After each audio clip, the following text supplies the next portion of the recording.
പാകിസ്ഥാന് വേണ്ടി ഏകദിന ക്രിക്കറ്റിൽ ഏറ്റവും വേഗത്തിൽ 100 വിക്കറ്റുകൾ തികച്ച താരമാണ് ഷഹീൻ ഷാ അഫ്രിഡി.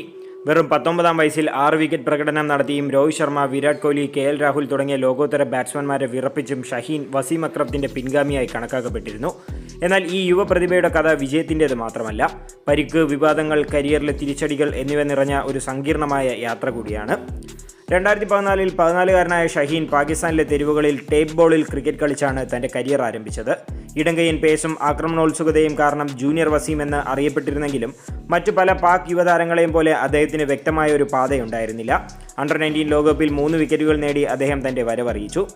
2017-ൽ 17-ാം വയസ്സിൽ പാകിസ്ഥാൻ സൂപ്പർ ലീഗിൽ ലാഹോർ കലണ്ടേഴ്സ് ഷഹീനെ ടീമിലെടുത്തു.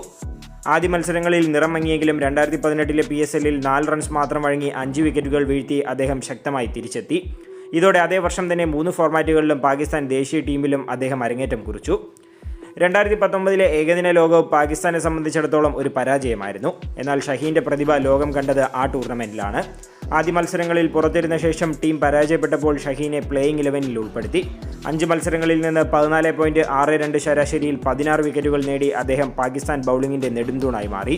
2020-ൽ മുഹമ്മദ് അമീർ വിരമിച്ചപ്പോൾ പാകിസ്ഥാൻ ബൗളിംഗ് ആക്രമണത്തിന്റെ ചുമതല ഷഹീൻ ഏറ്റെടുത്തു. തുടർന്ന് നടന്ന ദക്ഷിണാഫ്രിക്കൻ പരമ്പരയിൽ ഒറ്റയ്ക്ക് വിക്കറ്റുകൾ വീഴ്ത്തി ടീമിനെ വിജയത്തിലെത്തിച്ച് അദ്ദേഹം തന്റെ കഴിവ് തെളിയിച്ചു.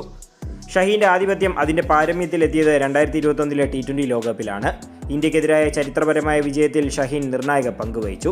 ഇന്ത്യൻ ടോപ്പ് ഓർഡറിലെ രോഹിത് ശർമ്മ, KL രാഹുൽ, വിരാട് കോഹ്ലി എന്നിവരെ പുറത്താക്കി അദ്ദേഹം പാകിസ്ഥാന് 10 വിക്കറ്റ് വിജയം നേടാൻ സഹായിച്ചു. ഈ പ്രകടനം അദ്ദേഹത്തിന് മാൻ ഓഫ് ദ മാച്ച് പുരസ്കാരവും നേടിക്കൊടുത്തു. ആ വർഷം 36 അന്താരാഷ്ട്ര മത്സരങ്ങളിൽ നിന്ന് 78 വിക്കറ്റുകൾ നേടിയ ഷഹീൻ ICCയുടെ men's cricketer of the year പുരസ്കാരവും സ്വന്തമാക്കി. എന്നാൽ 2022-ൽ ശ്രീലങ്കയ്ക്കെതിരായ ടെസ്റ്റ് മത്സരത്തിനിടയിലുണ്ടായ കാൽമുട്ടിലെ പരിക്ക് അദ്ദേഹത്തിന്റെ കരിയറിന് വലിയ തിരിച്ചടിയായി മാറി.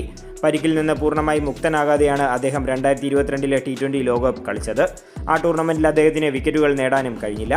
ഫൈനലിൽ പന്തെറിയുന്നതിനിടെ വേദന കാരണം കളം വിട്ടത് പാകിസ്ഥാന്റെ തോൽവിക്ക് ഒരു കാരണവുമായി മാറി.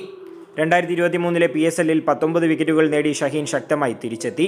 നായകനായി ടീമിന് കിരീടം നേടിക്കൊടുത്ത അദ്ദേഹം 2023-ലെ ഏകദിന ലോകകപ്പിൽ പാകിസ്ഥാന്റെ പ്രധാന വിക്കറ്റ് വേട്ടക്കാരനായി. എന്നാൽ ന്യൂസിലാൻഡിനെതിരായ പരമ്പരയിലെ തോൽവിയെ തുടർന്ന് പാകിസ്ഥാൻ ക്രിക്കറ്റ് ബോർഡ് അദ്ദേഹത്തെ നായക സ്ഥാനത്ത് നിന്ന് നീക്കി. പകരം ബാബർ അസാമിനെ വീണ്ടും നായകനായി നിയമിച്ചത് വലിയ വിവാദങ്ങൾക്കും വഴിവെച്ചു. ഈ സംഭവം ഷഹീനെ കടുത്ത മാനസിക സമ്മർദ്ദത്തിലാക്കി. അദ്ദേഹത്തിന്റെ പ്രകടനം മോശമായി തുടങ്ങി. ഒടുവിൽ ടെസ്റ്റ്, ഏകദിന, T20 ടീമുകളിൽ നിന്ന് അദ്ദേഹത്തെ ഒഴിവാക്കി. പരിക്ക്, ടീം മാനേജ്മെന്റുമായുള്ള അഭിപ്രായ വ്യത്യാസങ്ങൾ, വിവാദങ്ങൾ എന്നിവ അദ്ദേഹത്തിന്റെ കരിയറിനെ പ്രതികൂലമായി ബാധിച്ചു. ഇപ്പോൾ വീണ്ടും ടീമിലേക്ക് തിരിച്ചെത്തിയെങ്കിലും പഴയ ഫോമിലേക്ക് എത്താൻ അദ്ദേഹത്തിന് കഴിഞ്ഞിട്ടില്ല. നിലവിൽ നടന്നുകൊണ്ടിരിക്കുന്ന 2025-ലെ ഏഷ്യാകപ്പിലും ഷഹീന്റെ പ്രകടനം അത്ര മികച്ചതല്ല. ബൗളിംഗിൽ നിറമങ്ങിയപ്പോൾ ബാറ്റ് കൊണ്ടാണ് ഷഹീൻ ഏഷ്യാകപ്പിൽ കൂടുതലും തിളങ്ങിയത്. ഒരിക്കൽ പാക് ക്രിക്കറ്റിന്റെ ഭാവി എന്ന് വിശേഷിപ്പിക്കപ്പെട്ട ഈ പ്രതിഭ ഇന്ന് തന്റെ കരിയറിലെ ഏറ്റവും നിർണായകമായ ഘട്ടത്തിലൂടെയാണ് കടന്നുപോകുന്നത്. പാകിസ്ഥാന്റെ സ്ട്രൈക്ക് ബൗളറിന് ഫോമിലേക്ക് മടങ്ങിയെത്താൻ സാധിക്കുമോ എന്ന് കാത്തിരുന്നു തന്നെ കാണാം.